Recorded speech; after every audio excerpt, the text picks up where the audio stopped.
What if I told you the real horror story wasn't written in a script, but lived in every corner of medieval Europe? The Middle Ages weren't just a tough time. They were a brutal era where surviving to the next day was an achievement. Death was everywhere, on your skin, in your food, in your water, in your laws, and even in your prayers.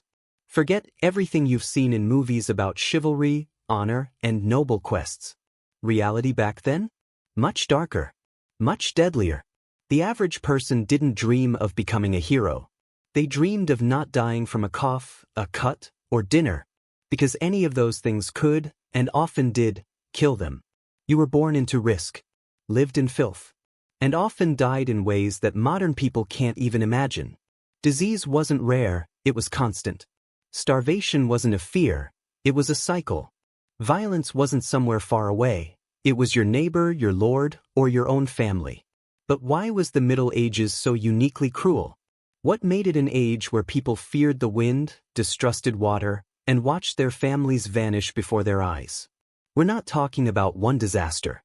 We're talking about 1,000 small ones woven into everyday life. Contaminated food, superstitious medicine, corrupt justice, freezing winters, and plagues that didn't just knock, they kicked the door down. In this video, we're diving into the cold, filthy truth about how life really worked back then. And trust me, it's more terrifying than any medieval torture device. By the end of this, you'll be grateful for modern plumbing, medicine, and laws. You'll also wonder how anyone survived long enough to build the world we live in today. Ready to see what made the Middle Ages humanity's ultimate survival test? Let's open the gates. Imagine waking up to find out half your town is gone, and no one knows why. That was life during the Black Death. It hit Europe in 1347 and spread like wildfire, killing up to 60% of the population by 1351. No warnings. No cures. Just death, everywhere. And it didn't just happen once. The plague came in waves. Sometimes it struck cities. Sometimes remote villages. But it always killed fast and left fear in its place. People would go to sleep healthy and not wake up. Or worse, wake up covered in boils, bleeding, and delirious. But what made it even worse? No one understood what was happening. Germ theory wouldn't exist for another 500 years. So medieval people blamed everything from bad air to divine punishment. The medical advice? Avoid stinky places and pray harder. Doctors wore terrifying bird-like masks filled with herbs, believing the scent would protect them. It didn't. Patients died in agony, sometimes surrounded by family too scared to come near. Other times, entire households were locked inside, healthy or not, nailed into their homes as quarantine. The treatments? If you can call them that, bloodletting, burning incense, drinking mercury. Hospitals were little more than death waiting rooms. Going in was often a one-way ticket. And the environment? Perfect for disease. Trash in the streets, no sewage systems, rats and fleas everywhere. Even royalty wasn't safe. Kings, queens, nobles, they died just like the peasants. One terrifying reality, you never saw it coming. A cough could be nothing, or the start of something fatal. But here's the kicker, people didn't stop living. They kept going to markets, kept working, kept marrying. Because in the Middle Ages, death wasn't the end of life, it was part of it. Now imagine trying to stay alive in a world where you couldn't see what was killing you, and no one could help. That was medicine in the Middle Ages, blind, brutal, and utterly terrifying. If you think medieval people lived like us, just without Wi-Fi, think again. Daily life was a mess. Literally. Your home wasn't a home.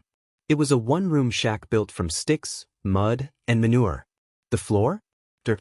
Covered with straw, animal droppings, old food, and whatever else got tracked in. People didn't clean, they added more layers. Families didn't live alone. They shared their homes with pigs, goats, chickens, and lice. Animals weren't outside, they were your heating system. Your room was a barn. And it smelled like one too. There was no such thing as privacy. One space did it all: sleep, cook, wash, give birth. If you needed to use the bathroom, hope you liked holes in the ground or throwing it into the street. Cities reeked. Clean water? A luxury. Wells were often too close to cesspits. Rivers were toilets and drinking fountains at the same time. Most people drank weak beer or wine because it was safer than water. And hygiene? That was considered dangerous. People believed washing opened your pores, letting disease in. Baths were rare, maybe a few times a year if that. And no one used soap daily. Bedding was made from straw or hay. It wasn't changed often and was crawling with insects. Fleas and lice lived in your hair, your clothes, your bed, your skin. Rats ran across your feet at night, nibbling on crumbs you dropped from your dinner. Bread was so rough from stone-ground flour that it filed teeth down. People just accepted losing teeth young. And this wasn't just the poor. Even wealthier homes had no plumbing, poor lighting, and infested floors. Most people didn't even question it, because they didn't know anything different. Filth wasn't shocking. It was home. Forget the heroic tales. War in the Middle Ages wasn't glorious. It was up close, personal, and horrifyingly brutal. Imagine standing in armor, overheating and blinded, while someone swings a mace at your head. That was battle. Exhausting and dirty. Weapons weren't just made to kill. They were made to destroy. Warhammers could crush bones through armor. Axes split skulls like firewood. Swords left jagged wounds that turned septic fast. But most people didn't die from the weapon. They died from what happened after. A cut meant infection. No antibiotics. No sterilization. No real doctors. Just blood, fever, and gangrene. If you were lucky, someone would try to amputate the infected limb. With a saw. While you were awake. Surgery was more likely to kill you than save you. Tools weren't cleaned. Surgeons had no training. They were barbers, butchering their way through battlefield injuries. And if you couldn't walk after the fight, you were left behind. Even armor betrayed you. It got so hot inside you could pass out or die from heatstroke. If you fell into a river, you might drown before you could even take off your helmet. And the battlefield didn't end after the last blow. Scavengers came next, stripping the dead and finishing off the wounded. Soldiers became loot. War didn't wait for permission. It arrived in the middle of the night, tore through towns, destroyed crops, and dragged sons away from families. Castles became prisons. Fields turned into graves. Every village knew fear, not from bandits, but from their own lords. In the Middle Ages, war wasn't history. It was reality. And death didn't wear a uniform, it wore your neighbor's face.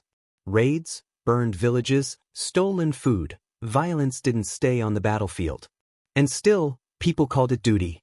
It was a life built on discomfort, where the dirt under your feet was just as permanent as the sky above. Imagine watching your crops rot while your children starve, and there's absolutely nothing you can do. In the early 1300s, the skies opened up and refused to close. Rain fell for months. Fields flooded. Crops drowned. Food disappeared. This was the Great Famine. And it didn't just mean hunger, it meant death by inches. People had nothing to eat for days, weeks, even months. Animals died.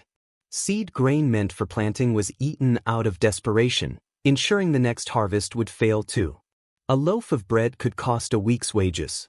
Families sold everything, just to buy a few scraps of food. And when there was nothing left to sell, they ate whatever they could find. Bark, rotten roots, pets, boiled leather shoes. Cannibalism wasn't a myth, it was whispered in fear, but it happened. The famine wasn't just about weather, it was about fragility. Medieval agriculture was completely at the mercy of nature. No reserves. No irrigation. If the weather failed, so did society. And the weather kept turning. The Little Ice Age brought colder winters and shorter growing seasons. Entire regions couldn't grow what they used to. Hunger wasn't a crisis. It was a pattern. Starvation did more than kill. It weakened immune systems. It opened the door for disease. It drove people to rob, fight, or abandon their own families. Even castles ran empty. Gold couldn't conjure grain. There were no food banks. No relief convoys. Just waiting and dying. Famine didn't ask permission. It took what it wanted. And people just tried to survive long enough for the rain to stop. Hope wasn't a luxury. It was all they had. If you think politics today is chaotic, medieval politics makes it look like a calm book club. The Middle Ages ran on feudalism, a system where local lords ruled their land like mini-kings. Each one had his own rules, his own army, and zero interest in your well-being. If two lords had a dispute, congratulations, you were drafted into another pointless war. Justice? Forget it. Trials were a circus of superstition and bribery. If you were poor, you were guilty. If you had money or connections, you could get away with anything. Trial by combat wasn't just legend, it was real. You could literally fight for your life, and the stronger man decided the truth. Corruption wasn't the exception. It was the system. Tax collectors took their cut. Judges sold verdicts.